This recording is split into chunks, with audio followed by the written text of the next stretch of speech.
Good morning, everyone. We are the Group 4, and today we will be reporting and discuss the tourism product development, which is Chapter 5, Module 10. Here is Karen Anselmo to start with the introduction. Introduction. Tourism Product Development, or TPD, is one of the most important processes in tourism planning and development.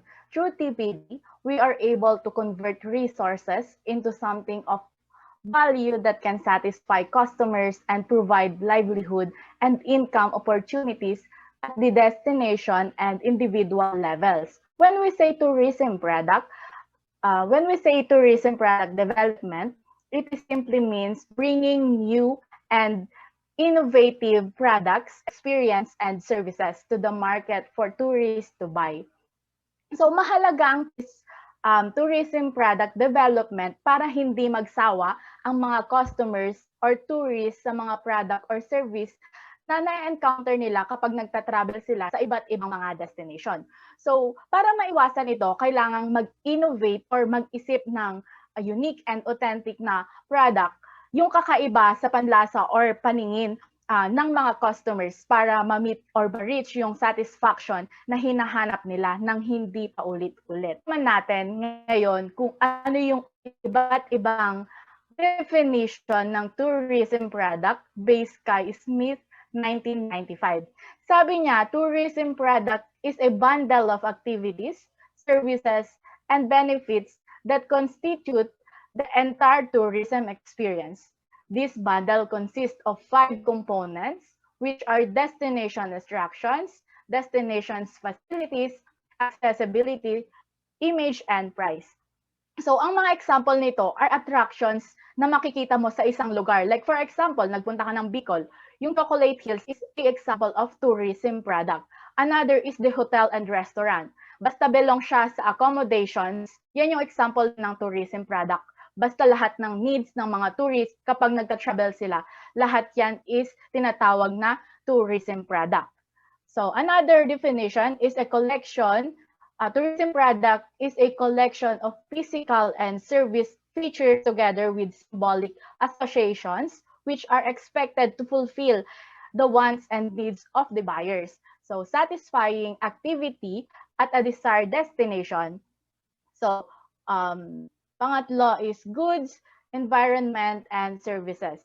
So sabi ko nga kanina, lahat ng pwedeng ma-experience ng isang traveler mula sa pagsakay niya sa sasakyan hanggang sa makarating siya sa destination, pag uwi niya sa bahay, lahat ng na-experience niya is a tourism product. So, Smith himself proposed a model of tourism product. So, which consists of number 1, physical plan, service, hospitality, freedom of choice, and involvement. Para maging simple yung physical plant, ito yung mga nahahawakan natin or tangible things. Like for example, yung hotel, mga sasakyan like cruise ship, yung mga man-made or different infrastructure na nahahawakan natin, yun yung physical. So, next is service. The technical performance of specific tasks required to meet the needs of tourists, such as hotel engagement management, front desk operations, housekeeping, maintenance, and food and beverage provisions. So, di ba kapag pumasok ka sa isang hotel, pagbaba mo pa lang sa sasakyan, andyan na yung mga guard na aalalay sa'yo. Then, a-assist ka sa pag-book. Then, meanwhile, hatid ka naman nasa room mo. So, lahat na ibibigay nilang assistance or service habang nandun ka sa loob hanggang sa pag-uwi mo ulit sa bahay nyo, that is an example of service. Hospitality, enhanced service, or something extra, that the attitude or style in which the task is performed. For example, sensitivity to the pressures on business travelers, encouragement to play for pleasure traveler. 'Di ba may sinasabi nga sila or sinasabi nila na ang mga Pilipino daw is napaka-hospitable. Like welcome na welcome yung mga taong bibisita sa bahay nila or sa place nila. I-provide nila lahat yung mga needs ng visitors na dadalaw sa kanila kahit na biglaan lang. So sa ibang bansa kasi hindi daw sila ganun eh. Hindi sila basta-basta nagpapapasok sa bahay nila. So sabi nga din nila na kapag tinanong mo yung ibang tourist kung ano yung nagustuhan nila sa pinunta nilang destination, ang isasagot nila is yung taong nakasalamuhan nila kung papaano sila naituring or tinuring. So hospitality is an expression of welcome by local residents to tourists arriving in their community. So kapag nagpunta ka sa isang lugar, ipaparanas nila sa'yo yung culture na meron sila, ipapatikim nila sa'yo yung specialty na mga food na meron sila sa isang lugar. So next is freedom of choice. So ito yung may kay kang pumili or may right kang mag-decide kung ano yung gusto mong ma-experience. Syempre, di ba, once na nag-travel ka or gusto mong mag-travel, dapat may different choices para masulit mo yung binayad mo or ginastos mo. Di ba yung iba, hindi na nila tinitingnan yung cost, nag-focus na lang sila sa enjoyment. Kung di bali na mahal, di bali nang magbayad ako ng malaki, basta mag-e-enjoy ako. Yun yung nasa isip ng ibang mga travelers or tourists. Meron din naman yung mga traveler na gusto nilang mababa yung cost, pero at the same time, nag-e-enjoy sila. Siguro, hindi sapat yung budget, ganun. Kaya, mas okay na lang sila na parang mas mababa na lang yung cost, pero at the same time, nag-e-enjoy sila. Kaya yung mga travel agency, hindi lang sila nag-fix sa iisang type ng tour package. May iba silang ino-offer kasi iba't iba din yung type ng tourist nga. So, syempre, kailangan palaging may choice. So, last is involvement. Kapag nag-implement ka kasi ng product, syempre dapat i-consider mo din yung na-feel mo na magugustuhan at very interested na mga bagay kapag nakita na to ng mga tourist. So, isang beses pa lang na makita na nila yung product na ino-offer mo, ma-attract na silang bumili or mag-purchase. So, parang may connection between the consumer and the product. So, next is the word experience always come to mind when tourism product is mentioned. Experience represent things that can do, see, eat, buy, have, and learn at the destination. This experience can be interpreted as the totality of the travel experience from the time of preparation to the time the travelers has returned home. Or it can simply means that what actually happens at the destination. Kapag nagta-travel ka or nagbabakasyon, hindi natin nakakalimutan yung mga na-experience natin during travel or during andun ka nakastay ka sa isang hotel. Minsan pa nga, di ba, kayo na lang yung magkakasama and kayo din yung naka-experience, pero nagkwekwentuhan pa din kayo. It is because nagustuhan nyo or nag-enjoy kayo. So, meron din naman yung mga napagkwekwentuhan nyo ng mga worst na experience nyo during travel. So, ayoko ng ganito, hindi masarap yung ganito, ayoko nang bumalik dito. Hindi ako nag-enjoy. Yung mga ganyan, may mga times na nasasabi natin yung mga words na yan. Usually, kapag nakaka-encounter tayo ng mga ayaw natin or hindi natin nagustuhan sa place na pinuntahan natin. So, minsan, pag uwi natin, like, pag nag-tour tayo, naiikwento natin yung mga, naiikwento natin sa mga relatives natin kung ano yung mga nakita natin, kinain natin, best experience nga. Then, in general, nagustuhan mo yung place, gusto mo pa ding bumalik, tas aayain mo na yung lahat ng relatives mo.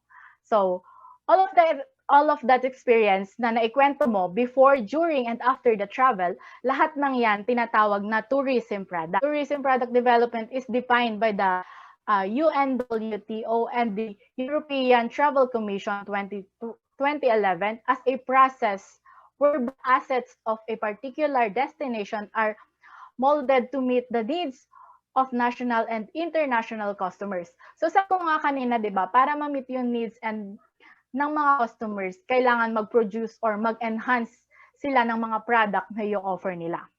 Base naman daw ito sa UNWTO or ETC, ang tourism product development is a element daw ng marketing. Siyempre, kapag nagde-develop ka ng isang tourist product, kailangan mo din i-consider yung mga gagastusin mo para makapag-provide ka nga ng panigbagong product.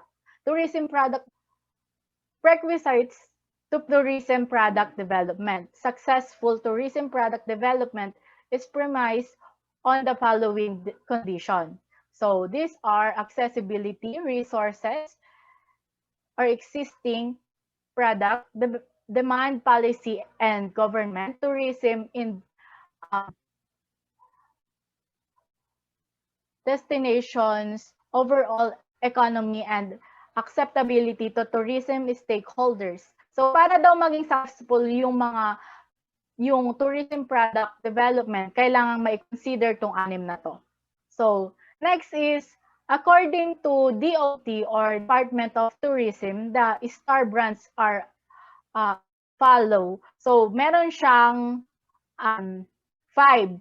So nag-start siya sa 5-star, 5-star, so 5-star,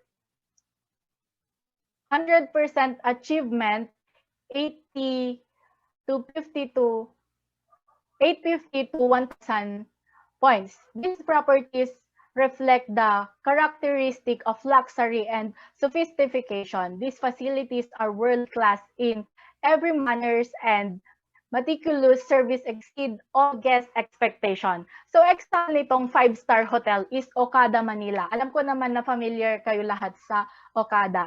Next is Diamond Hotel, Philippines, the Manila Hotel, Grand Hyatt Manila, Shangri-La, at the Fort. So yan yung mga, hindi ko na kinuha yung mga, kumuha na lang ako ng ilang mga example ng 5-star hotel.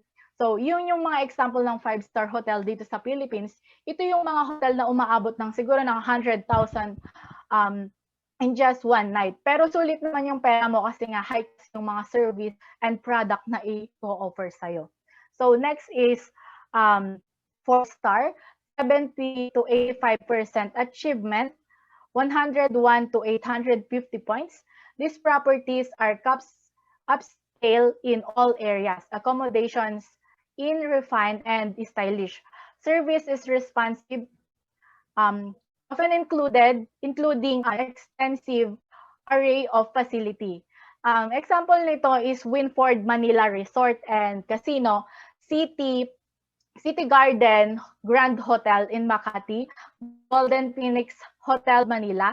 So, yan lang, kumuha lang ako ng 4 na example ng 4-star. So, alam ko naman na siguro familiar na kayo or yung iba sa atin is nakapag-check-in na din sa mga hotel na to. So, mas bababa siya ng konti ng rate ng 5-star hotel. So, next is 3-star, 55 to 70% achievement, 551 to 700 points. These properties offered a very good level of accommodation. There are more spacious public areas, higher quality facilities, and a greater range of service. So, example nito is Kabayan Hotel, City Garden Suite Hotel, and the Sela Garden Hotel. So, 2-star hotel, 40 to 55% achievement, 101 to 550 points. These properties appeal to the tourists seeking more than basic accommodation. They offer expanded facilities and higher level of comfort. Best example nitong 2-star hotel is the Sogo. Yan. Alam ko naman lahat tayo familiar sa Sogo. So, marami siyang achievement, 251 to 400 points. These properties appeal to budget-minded travelers. There is a limited range of facilities and services. Siguro ito na lang yung mga common natin na nakikita ng mga hotel or na pag-check-inan kapag kapag may pupuntahan ka, then hindi ka na makakapila ng hotel. So dito na lang tayo. Ito yung mga hotel na may mabababang rate o kung gusto nating magtipid yun. Ito yung swak na sa budget na pwedeng stayan. So next is So that ends my part, and here is Ira Magtalas to discuss the topic, a new system, 7 dimension.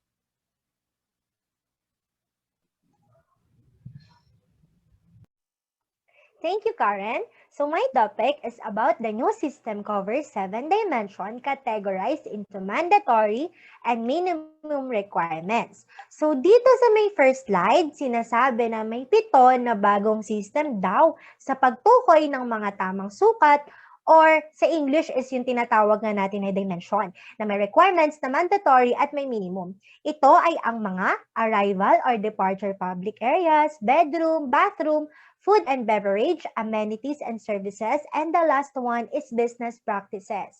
Yung 7 dimension na ito is i-discuss namin one by one ni Joshua Nieves later. Criteria for arrival and department. So dito sa second slide, sinasabi na hindi lang sa mga contests like singing, pageants, etc., mayroong criteria of judging, kundi mayroon din sa arrival and departure sa airport. Pag about do sa building is kailangan daw may mga signages na nakapaskel or madaling makita para ito yung magsisilbing guide sa mga tao o sa mga tourist para alam nila kung saan sila pipila or pupunta. So kailangan daw yung quality and construction ng building is matibay para sa safety ng mga tao. Well, not just the safety of the customers or passengers, but also the safety of the employees and personnel on the airport. So sa entrance-exit parking naman, dapat daw is may valet parking attendant para i-greet yung mga customers or yung guests na magpa-park. And also si valet attendant, ini-ensure din niya na yung parking area is safe and clean for the guests. Yung security naman, so si Mr. Security is dapat professional or let's say nagamay or may knowledge talaga siya about sa pagbabantay sa CCTV or yung tinatawag din na closed circuit television. Kasi ang pinag-uusapan natin dito is yung safety ng mga tao. Next slide po. So, sa check-in process, well, I will be sharing to you guys a short overview about check-in process. Kumbaga, ito yung mga steps na kailangan gawin ni guest. First is check in your flight. 2 is hand over any luggage that would need to go into the aircraft hold. 3, pass through the airport security gates to the departure hall. 4, find your boarding gate. And 5 is board the plane and fly to your destination. So, sa check-in process is mayroon din doong attendant that will check any baggages that the passenger don't want or are not allowed to carry inside the aircraft's cabin. So, dito din yung mga boarding pass.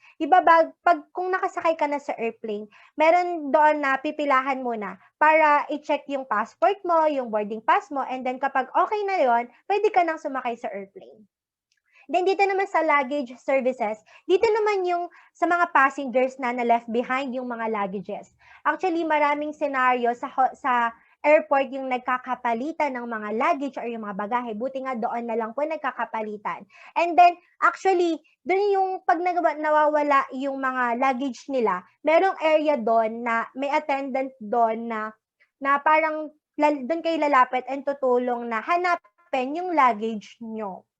Then, yung porter services po. So, may tinatawag tayo na porter. Dito sa kind of service na ito, ang role ni porter ay he is stationed around the terminal. They are always available to assist passengers.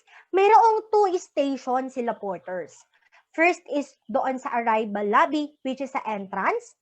And yung second station nila is doon sa may curbside, na malapit sa baggage cart base. So sila Mr. Porters, madali din silang ma-identify or mahanap by the numbered and colors of their uniform. Sila yung tumutulong sa atin na mag-carry ng mga luggages natin. Sila yung nagtutulak po doon. So sa reception staff naman. So sila receptionist, they plays a crucial role in any business. Proper grooming and professional appearance are important to gain not just positive impression, but also in the workplace. So, kailangan din daw si receptionist ay always neat and clean. Make sure na yung isusuot nila is presentable clothes. Hindi yung sando or yung may maisuot lang. Dress conservatively, eka nga. So, si reception staff must be polite when communicating to the guest, always attentive and responsiveness. So, reception services naman. Checkout should not be longer than 10 minutes. 4 minutes is excellent. In a room, checkout is availability is outstanding. So, dito na yung part na magcha-checkout na si guest. Kailangan daw is naiayos at na-check-out na ni receptionist yung guest that will no longer than 10 minutes. Other arrival or departure aspects, range of payment options, presentation of account in an envelope. Next slide po. So the next one is criteria for public areas. Pag-usapang decoration naman, kailangan daw is good quality ito and always in good condition. So, di ba, aminin natin, pag nasa isang unfamiliar place tayo or nasa isang public place tayo, ang una nating gagawin is lilingon-lingon sa paligid. I-check yung ceiling, kung may chandelier ba. Kung maganda ba ang mga designs and kung nasa good quality ba yung mga designs ng place or area na iyon. So, kahit yung decoration is kailangan pasok sa banga, eka nga. So, sa furniture, isa din ito sa ino-observe natin, di ba? Kung maganda at wala bang dust or alikabok yung couch or sofa. Kung hindi ba lumilindol or umuuga yung upuan pag inuupuan. Kailangan din kasi ang furniture is in good condition and quality. Public washroom, condition and cleanliness. So isang place, itong place na ito is hindi pwedeng mawala. Or some people they call it lavatory, comfort room, or bathroom, CR, eka nga nila. Pag nag-CR tayo, aminin nyo, di ba, kadalasan, dahan-dahan pa kayong pumapasok and ang unang yung i-check is yung kung malinis ba, mabango ba, kung maayos ba yung lighting. Kailangan ang public washroom is in good condition and quality for the guests. So sa temperature control, sa public areas is kailangan hindi kainitan or kalamigan yung temperature. Kailangan is nasa tama or sakto lang. And yung lighting naman, dito naman, dapat daw hindi punde or let's say hindi kukundap-kundap yung ilaw, especially pag nasa public areas. Kailangan daw is nasa good condition ito and good quality at pang matagalan yung ilaw na gagamitin ni owner or nung company na yon. Nabanggit din dito yung environmental protection. I think using solars is one of the best way para mas tipid and also to help our environment. So sinasabi din dito na may mga place lang na paglalagyan ng mga ilaw, di ba? Yung bawa yung sa mga yung gagamitin na ilaw lang is yung mga pang-reading, yung sa mga pang-picture, yung mga ganun po. And then sinabi din dito yung sa cleanliness. Ito yung sinasabi ko kanina na kailangan kahit sa sofa is kailangan walang alikabok, yung furniture maayos, yung toilets malinis, and lagi dapat may attendance na mga naglilinis doon sa mga bathroom or sa mga public areas na nabanggit natin kanina. So next slide po. Ng room na ino-offer ng hotel for the guest. Like yung mga good for 2 person, 3 person, kung pang family ba or couple, yung mga ganun po. Then, yung PWD naman, rooms for person with disabilities, 1 PWD room for every 50 up to 150 rooms, and 1 for every 100 rooms thereof. For less than 50 rooms, at least 1 PWD room. So, halimbawa, kailangan daw kapag nagpatayo ka ng hotel mo, in the future, kailangan daw merong isa or kahit 5 rooms na for PWD or sa mga parang may mga kapansanan nga po, para si lola at lolo is hindi na mahirapang mag-akyat panaog, di ba po? And then, yung 4 is space and comfort. So, kailangan daw is maluwag yung space ng room para mas makagalaw ng maayos sila guest. Then, yung 5 is soundproofing para may privacy sila guest at hindi din makaabala sa kapitbahay or sa katabing room. Yung noise level, outside noise not more than 70 decibels is very good. 60 decibels is excellent. 50 decibels is outstanding. Then yung sa pag-usapang bed mattress naman, yung quality daw po ng bed and condition is kailangan is good ito para mas comfortable yung mga guests natin pag natutulog po sila. Quality condition, sinasabi niya dito na having a pillow menu is outstanding. Actually, parang bago lang po ito sa mga hotels ngayon. Kasi may mga ino-offer po sila na parang pwede kang magdagdag ng menu for your neck, yung parang mga hotdog po ba na tinatawag po na mga pillows po, yung mga ganun, pwede din pong mag-add ng mas makakapal pa na pillow po. Maraming choices doon. Then yung sa mga lighting naman, ito yung sinabi ko kanina na parang mas okay na gumamit na solar para mas makatulong tayo sa nature and para mas makatipid din tayo. Tapos kailangan is yung parang nauuso po ngayon sa mga ilaw sa hotel, yung mga iba-iba pong colors, di ba po? In na in po ngayon yon. Then yung sa mga curtains, parang ngayon hindi na sila gumagamit ng mga parang tatluhang color ng mga curtains kasi ang ginagamit na ngayon is mga blinds. And then the last one, yung floor coverings, kailangan daw kahit daw sa floor is presentable, yung parang attractive, yung kailangan isang floor lang yung gagamitin, isang color lang, isang design lang. So dito sa temperature, sinasabi dito na yung noise levels is parang the remote control din siya. Yung parang, ito nga po yung aircon, para yung mga guests na yung magko-control kung ano yung lamig or yung init na gusto nila sa loob ng room nila. And then, itong furniture naman, ito yung sinabi ko kanina na kailangan is good condition ito and good quality din para mas ma-enjoy ng mga guests yung pag-stay nila sa room, di ba po? And then yung 23 is accessories and amenities available. Key card availability, mirrors, coat hangers, luggage rack, drawers, closets, and wardrobe, newspaper delivery, drinking water, tea or coffee facilities, telephone with direct dial, clock, radio, wake-up service, in-room compendium of tourist activities, TV, refrigerator, minibar, internet, laundry services.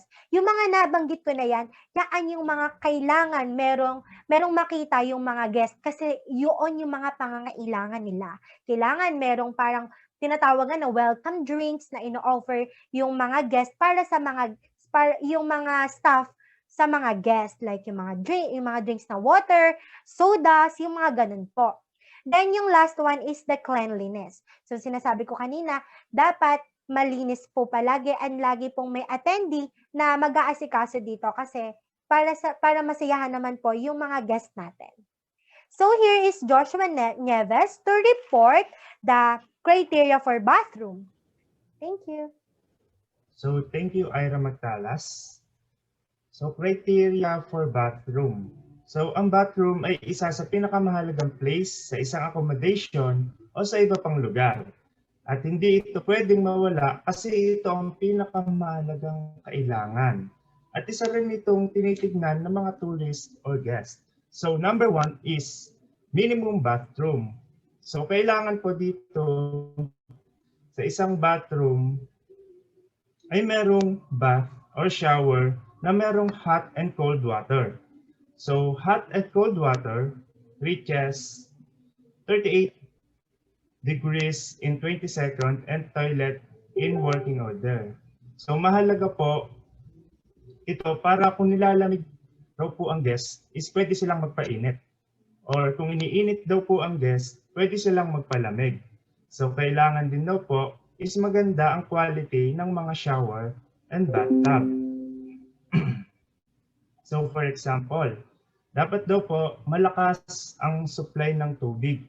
So kailangan din daw po ay nasa good condition ang mga ito at walang sira. For example, sa isang hotel. At may na-encounter ang mga guests na sira. So isa itong factor para di na sila bumalik sa hotel na ito. So number 4 is basin quality. So basin quality, in other words, is lavatory. So, kailangan maganda rin daw po ang quality ng mga basin. So, number 5 is basin condition. So, kailangan daw po maganda ang ating mga basin at hindi barado. So, the next is toilet quality. Kailangan daw po komportable ang mga guests dito. Next is decoration. So, masarap gamitin ng isang bathroom or CR pag napakaganda ng ambience dito o yung nakikita nating design. At naman para may class ang dating. So, kailangan din daw po maganda ang condition at maintenance nito. So number 10 is towels. So kailangan yung mga gagamitin daw pong towels is good quality. Towels take cotton and 100% cotton siya talaga. Kailangan meron din daw po tayong iba't ibang towels which include bath mat, face towel, bath towel, and hand towel. So space and comfort. Kailangan din daw po maluwang ang ating bathroom para komportable ang mga guests natin. So 12 in overall cleanliness. So this is one of the important thing. Kailangan malinis ang lahat ng bagay sa bathroom at regular talaga silang naglilinis. So next is toiletries. So, kailangan daw po ay may mga supplies tayo ng toiletries or basic need ng guest, katulad ng soap, toothpaste, shampoo, and etc. So, next is amenities. Kailangan kumpleto rin daw po katulad ng bidet, magnifying mirror, weighing scales, bathrobe, down slippers, shoe meat horns. So, next slide po. So, criteria for food and beverage. So, availability for restaurant. Kailangan po ng breakfast, full-service restaurant, and specialty restaurant. So, second is options available.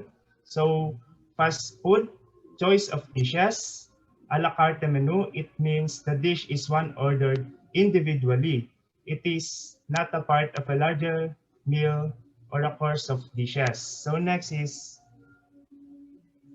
kailangan daw po is maganda ang quality ng service nyo. Kasi pag lumagpas daw po ng 30 minutes ang service is unacceptable daw yon.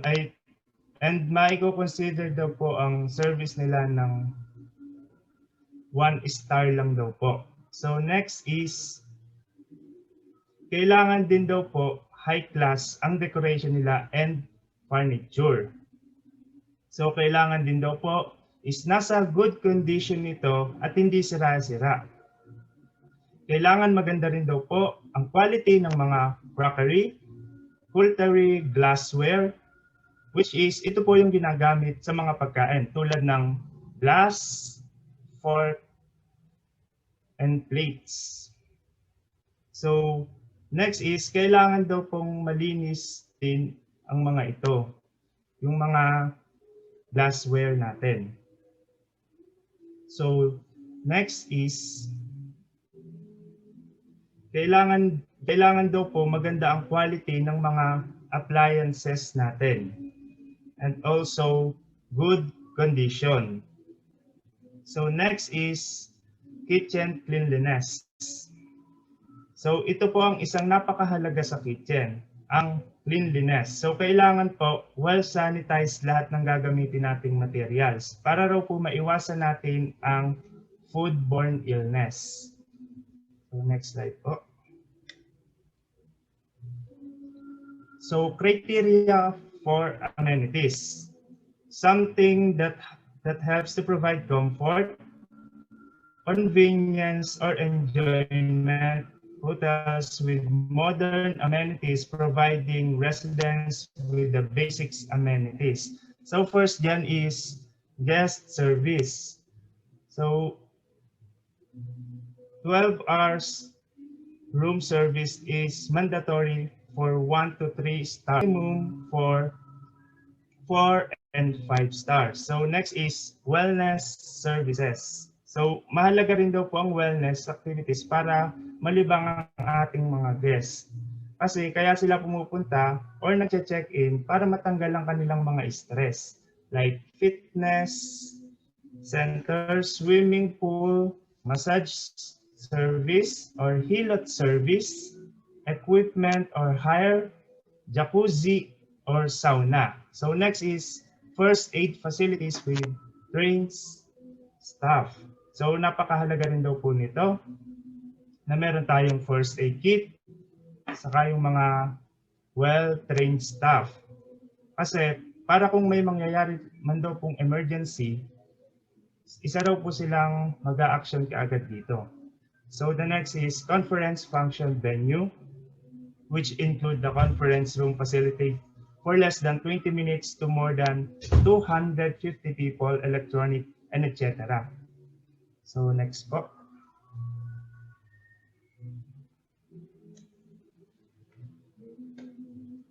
So criteria for business practices. So first is business processes.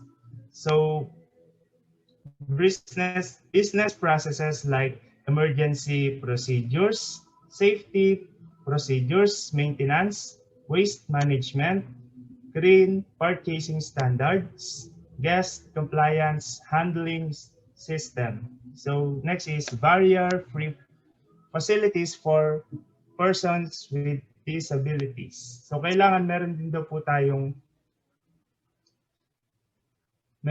tayong lugar para sa may mga kapansanan o yung tinatawag natin na pathway for person with disabilities. So, di ba nga lahat ng makikita natin ng mga establishment like malls, bangko, hotels, school, meron silang pathway ng para sa mga person with disabilities. So, ito po yung example ng accommodation establishment are given points for the above mentioned dimension with the following weights. Ayan. So here's Cristel Ann Manzano. So thank you, Joshua. The next topic is about the tourism collaborative effort of the stakeholders. So dito, pag-aaralan natin yung mga ginagawa ng ating industry on how to develop and enhance our product and kung paano nila ipapakilala or i-expose ang ating product para mas makilala pa and kung paano mapapanatili yung magagandang produkto and services na ino-offer natin sa ating mga tourists. So Massive 2006 outlined the process in the tourism product creation. Sinabi niya na ang pundasyon para sa proseso ng paglikha ay yung pagkakaroon ng motivation to travel and pagkakaroon ng mga resources or attraction sa isang destination. So, hindi naman magta-travel ang isang tao without any reason or motivation. So, ano yung gagawin natin to motivate them? So, we should attract them. Gumawa tayo ng mga magagandang resources or attractions sa isang destination para maaya silang mag-travel and bumisita sa in-offer nating destination. We should also promote our product and show them our services that we offer. Sinasabi din dito na ang mismong proseso ng paglikha binubuo ng mga specific na activities or experiences. Then yung mga pinagsama-samang resources, activities, and experiences will now comprise the tourism supply of the destination. So para maipakita ang supply ng tourism sa market at sa mga target audiences, is ginagawa nila ito through branding and correct positioning.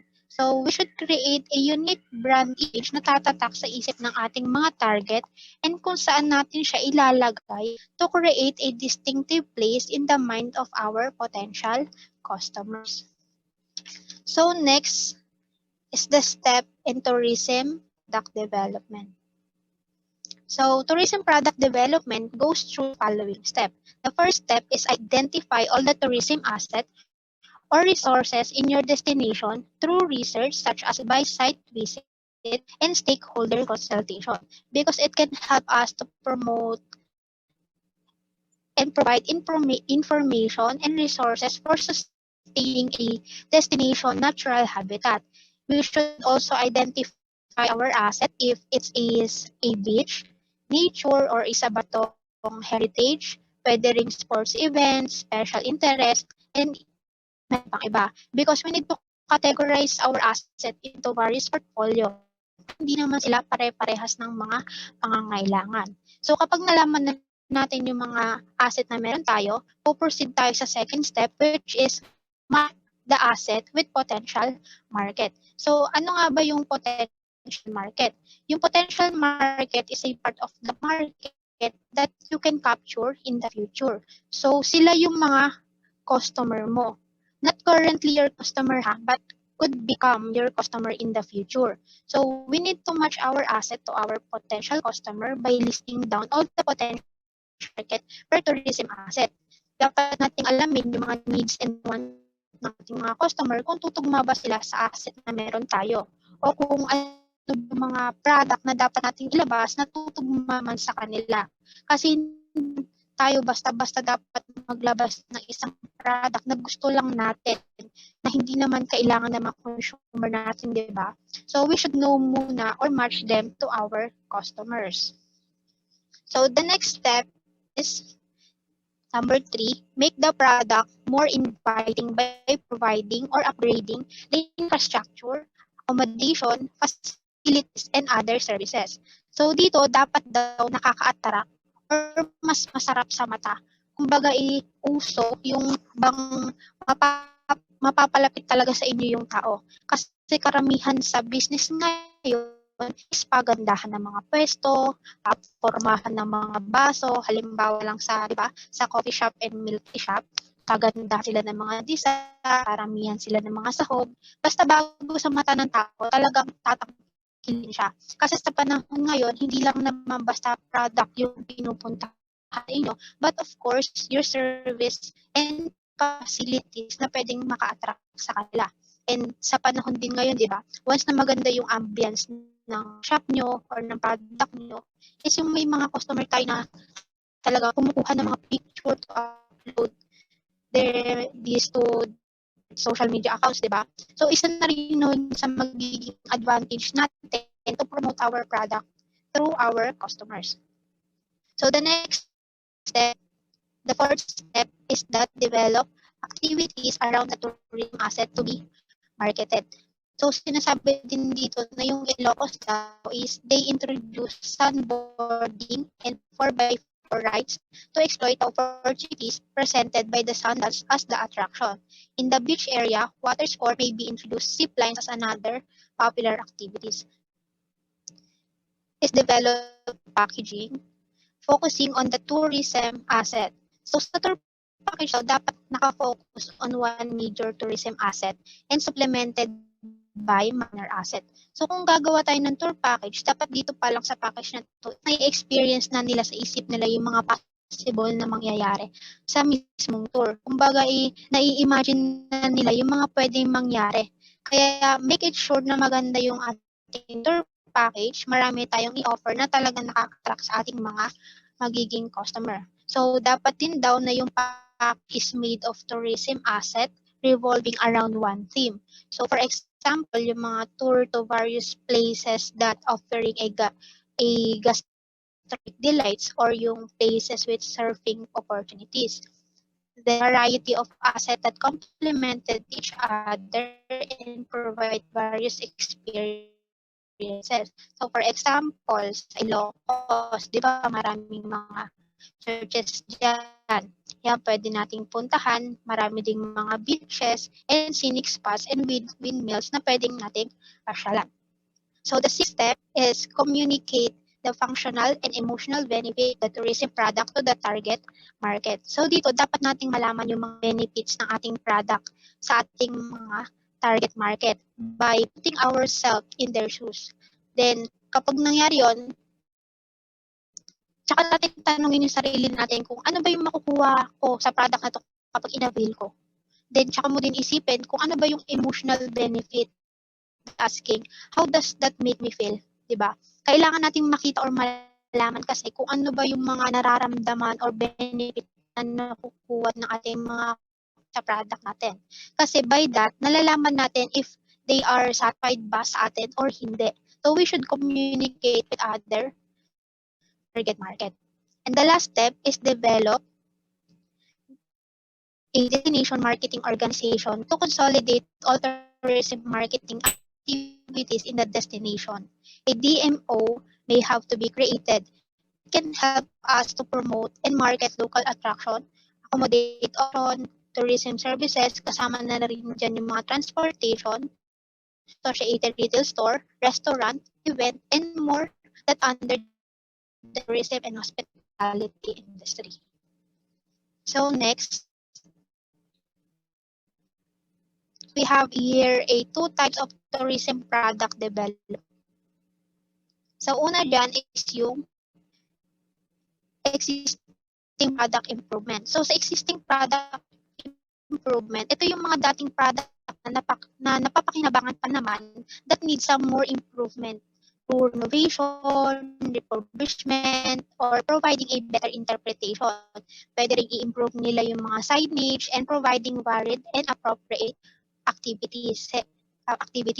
Then, yung new product development naman, ito yung mga future product na gusto nyong idagdag sa inyong business.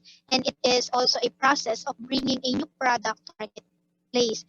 They may be completely original or existing product that you have modified and improved.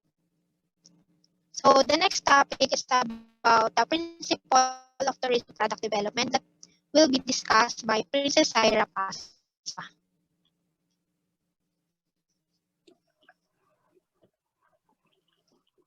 So let's move on to the principle of tourism development. So sinasabi dito na yung United Nations World Tourism Organization at European Travel Commission sa kanilang handbook na tourism product development, nabanggit nila doon yung mga principles ng product development. Sakop daw nito yung mga infrastructure, attractions, activities, amenities, accommodation, at mga facilities na konektado sa isa't isa para masatisfy yung mga needs at requirements ng mga visitor, both local and international. So ano nga ba yung mga principles na yun? So let's begin with the first one, which is relevance. Sabi dito, kapag nag-develop ka daw ng isang tourism product, kailangan relevant or connected pa rin siya sa environment ng tourism at nasusunod kung ano ba yung mga plans of actions na napagplanuhan nyo. The second one is yung sustainability. When we talk about sustainable tourism development, ibig sabihin na mi-meet yung needs ng mga present tourists and host communities habang napoprotektahan at na-enhance yung mga opportunities para sa future generation. For example, yung province daw ng Bohol. Before kasi malawak yung kahirapan ng mga tao doon, mababa yung mga income at mataas yung rate ng mga umaalis. In fact, member nga daw sila ng Club 20 before. Yun yung 20 poorest provinces sa buong Pilipinas. So para ma-address yung issue na to, pinurso nila yung ecotourism na naging paraan para magkaroon sila ng development sa province nila.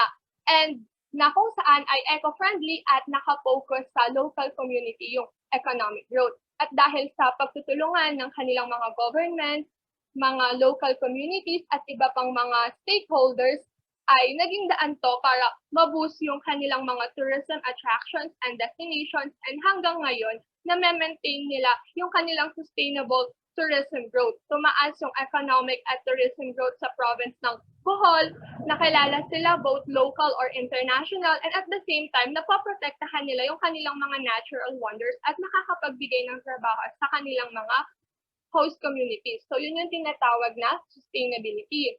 So next, circuits and routes. Circuits and routes is an approach for organizing attraction, transportation, accommodation, food, activities, etc. by geographic location or by themes. Yung tourism circuit, nabanggit na siya sa chapter 1, ibig sabihin daw, ruta siya na merong tatlong major destination na located sa magkakaibang town or cities. Example daw niyan is yung gastronomic circuit ng Pampanga, Bicol at Iloilo and yung surfing circuit ng La Union, Baler at Caloocan. The strategic development of circuits and routes can also diversify the tourism product and experiences in a country. So next naman is yung market knowledge. Para daw mas madali kang makaisip kung anong klase ba ng tourism product yung gusto mong i-develop, kailangan meron ka ding pang-unawa at kaalaman sa mga profile, characteristics, stats at mga trends ng iba't ibang grupo ng mga market. In tourism, the following markets are very important and they require products and services which are unique to this segment. So yun nga yung leisure tourists, business travelers, conference attendees, golfers, single women, LGBT market, student travelers, backpackers, surfers, families, honeymooners, and people with disabilities, etc. So, yung iba't ibang market segment na to, meron silang magkakaibang preference sa pagpili ng tourism products and services. For example, yung isang hotel, ang target market nila, yung mga business travelers. So, kailangan yung room merong mga cable TV, Wi-Fi, internet, telephone, charger ng phone, and laptop, etc.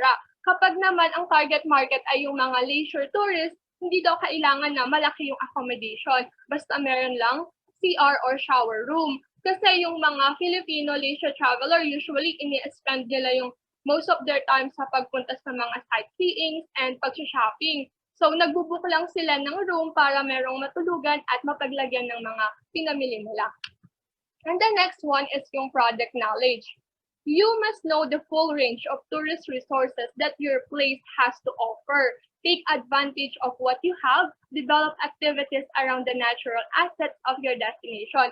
As an owner of tourism products and services, kailangan nakikita mo lahat ng possible resources na pwedeng i-offer ng business mo sa mga tourists. For example, sa isang beach resort, aside from the pool, beach, food, and accommodation na ino-offer nila, meron silang mga different activities katulad ng beach volleyball, banana boating, paddle boarding, snorkeling, surfing, and more. So, madaming pagpipilian yung mga guests nila. Hindi maboboard kasi madaming pwedeng gawin. At dahil yun sa company nila na capable sa pag-alam ng iba't ibang mga bagay na pwede pala nilang i-offer aside from their main products and services. So, next is yung product market match. You must be able to identify the tourism product that may satisfy the needs and wants of the target market. Be mindful of what your target markets are looking for in a tour package. So, yung iba't ibang market segment, meron silang magkakaibang expectation. For example, sa mga mahilig mag-casino, hindi mahalaga sa kanila yung price. Pero sa isang typical Filipino na nagta-travel, yung price yung main factor na nakaka-apekto sa decision niya.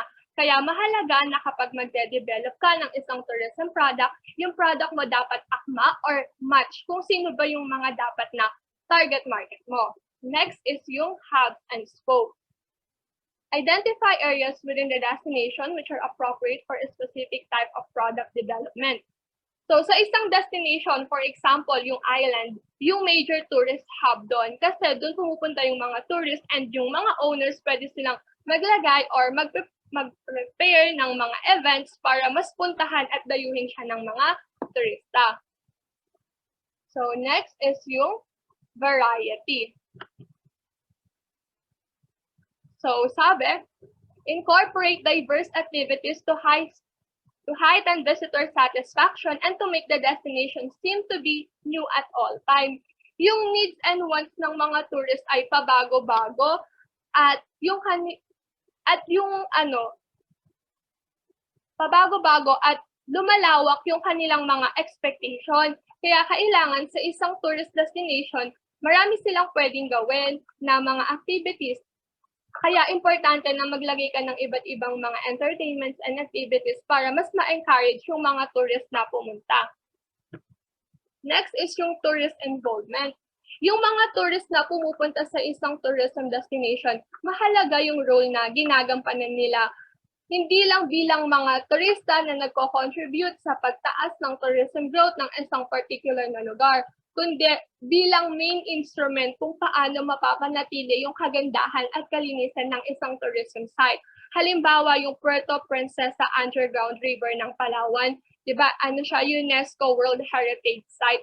So para ma-maintain at ma-preserve yung lugar na to, mahalaga na ine-inform yung mga tourists kung ano ba yung mga dapat at hindi dapat nilang gawin habang nasa lugar na to.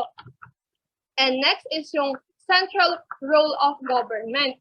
So mahalaga yung role ng government sa tourism product development. Dito sa atin, yung Department of Tourism, yung primary government agency na responsible sa pag-encourage, pag-promote at pag-develop ng tourism bilang isang socio-economic activity.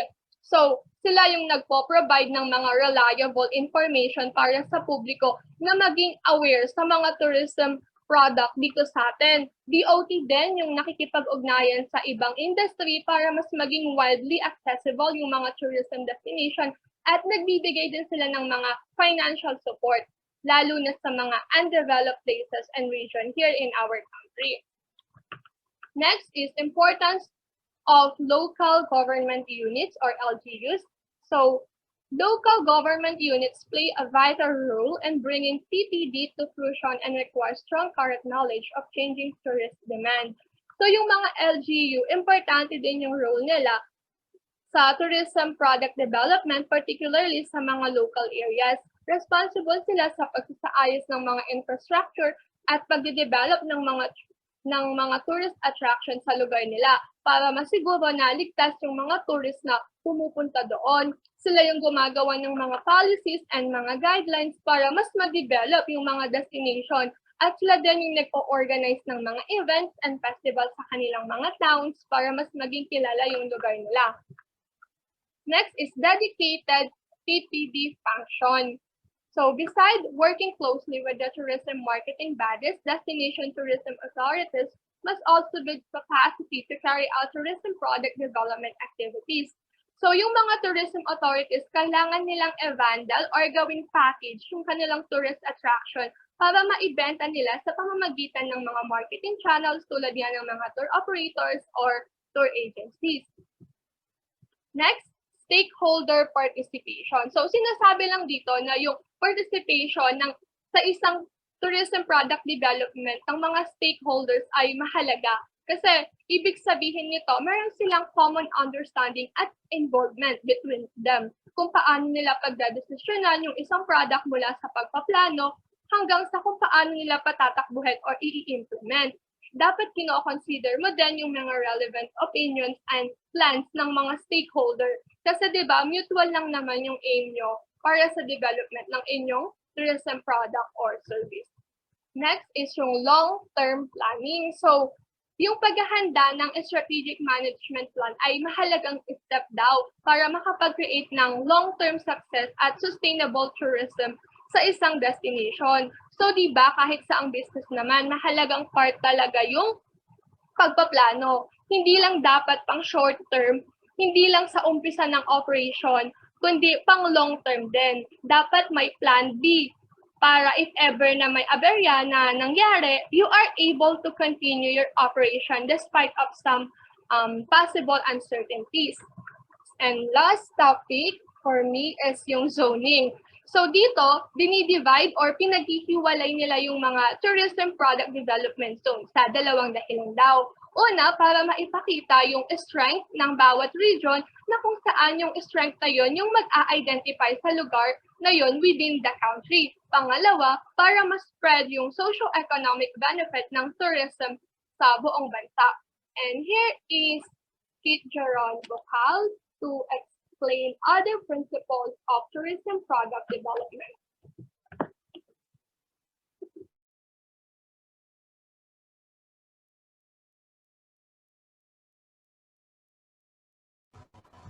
Thank you, Princess. So, my topic is investment promotion. Encourage investment by formulating a cohesive and interrogated development plan for all tourism products and disseminating a product investment portfolio.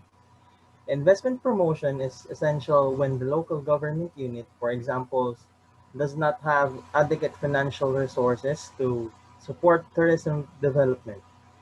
One special investment mechanism that is being promoted by the Philippine government is public-private partnership. So, yung investment promotion daw is mahalaga na merong investment promotion lalo na kung yung LGU halimbawa wala silang sapat na financial resources para masuportahan ng isang tourism development. Dito daw yung government natin merong ginagamit at pinopromote na investment, yun nga yung public-private partnership. Next slide po. So capacity building, facilitate implementation by creating vocational training and managerial educational programs that produce the human capital needed by the plant tourism product development. This aspect of PPD is getting closer attention with the impending implementation of Mutual Recognition Agreement, or MRA, among the Association of Southeast Asian Nations, or ASEAN, members in member countries in 2015. The MRA will require the educational and training programs in the Philippines meet international standards. This is to enable Filipino workers in tourism and hospitality sector to compete on an equal footing with their counterparts in ASEAN. So capacity building daw, dapat daw yung mga human resources ng TPD ay merong vocational training at educational program. Kasi kailangan nila yung yon para mas maging effective yung mga planong gagawin nila. Na yon, yung parang paraan para maging fully equipped in terms of skills and knowledge ang na makakatulong talaga sa kanila, especially sa international standards, para makasabay yung mga Filipino workers natin sa skills ng mga ibang bansa sa ASEAN. So next slide po.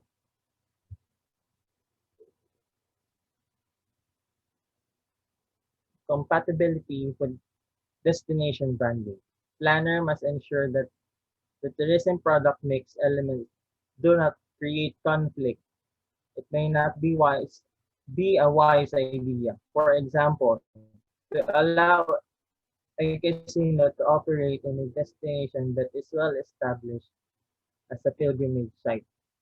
So, yung compatibility with destination DPD, kailangan sinisigurado talaga nila na yung tourism product mix ay hindi nagkakaroon ng hindi magandang outcome.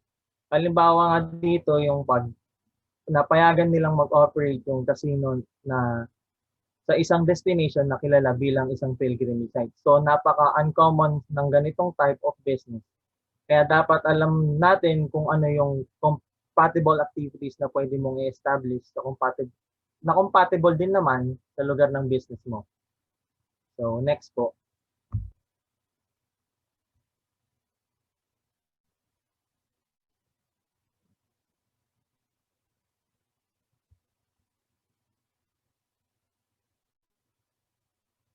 Holistic approach.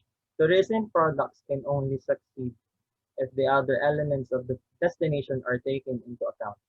Access, accommodation, community attitudes to tourism, etc. So McNulty 2011 added sustainable principles to the above. He says that PPD should be authentic and indigenous and reflects the unique attributes of destination. Number 2, have the support of the host community. Number 3, respect the natural and social culture environments by not damaging this in any way. Number 4, be differentiated from competitors. Avoid me too or copycat developments. Number 5 is be sufficient scale to make significant economic contribution but not so large as to create high economic leakage. So yung holistic approach daw po is magiging matagumpay lang daw kung yung isang tourism product is isasaalang-alang yung iba pang elements na naka-apekto dito sa business. Yun yung mga access, accommodation, attitude ng community regarding sa tourism at iba pa. So, last po. Next slide.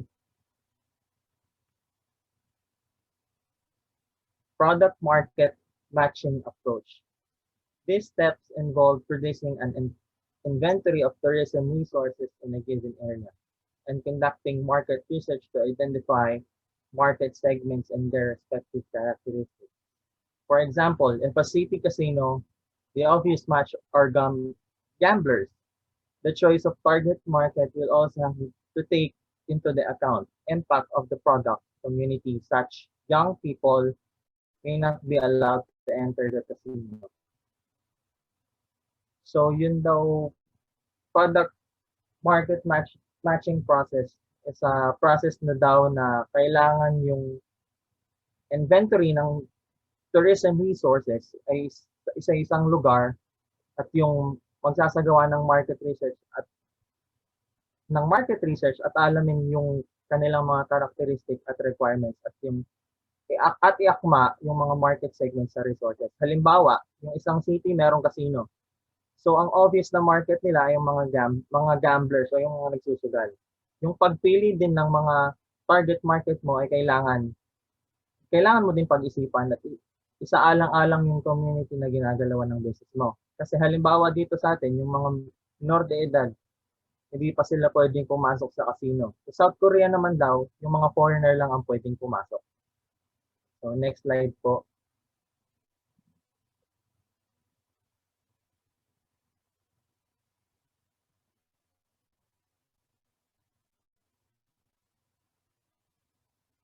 So ito po yung table ng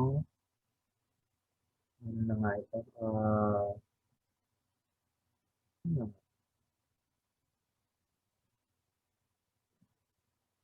So next slide po ulit.